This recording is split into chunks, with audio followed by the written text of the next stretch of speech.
Welcome back.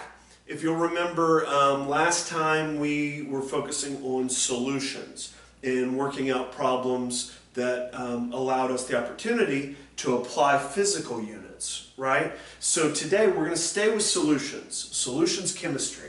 However, we're going to apply chemical units this time.